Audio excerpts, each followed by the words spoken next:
మనకి ఎల్లప్పుడూ ఐశ్వర్యం లభిస్తూనే ఉండాలంటే, దరిద్రం అనేది లేకుండానే ఉండాలంటే, ఎప్పుడూ డబ్బులు బాగా వస్తూనే ఉండాలంటే మన ఇంట్లో కొన్ని వస్తువులు ఉండాలని పరిహార శాస్త్రంలో చెప్పడం జరిగింది. వాటిలో ముఖ్యమైనటువంటి వస్తువులు ఏంటంటే రోలు, రోకలి. ఎందుకంటే రోలు అనేటటువంటిది పార్వతీదేవి స్వరూపం, రోకలి అనేటటువంటిది పరమేశ్వర స్వరూపమని ప్రామాణిక పరిహార శాస్త్రంలో చెప్పారు. ఏ ఇంట్లో అయితే రోలు, రోకలి ఉంటాయో ఆ ఇంట్లో శివపార్వతుల అనుగ్రహం వల్ల ఎప్పుడు ఐశ్వర్యం ఉంటుంది. అయితే రోలు, రోకలి ఇంట్లో ఉన్న వాళ్ళు విడివిడిగా ఉంచవద్దు.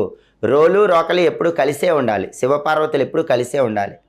ఒక ఇంట్లో శుభకార్యక్రమం కోసం పసుపు దంచితే రోట్లో అతి తొందరలోనే ఇంకా శుభ కార్యక్రమాలు జరుగుతూ ఉంటాయి. అంతటి శక్తి రోలు, రోకలికి ఉంటుంది.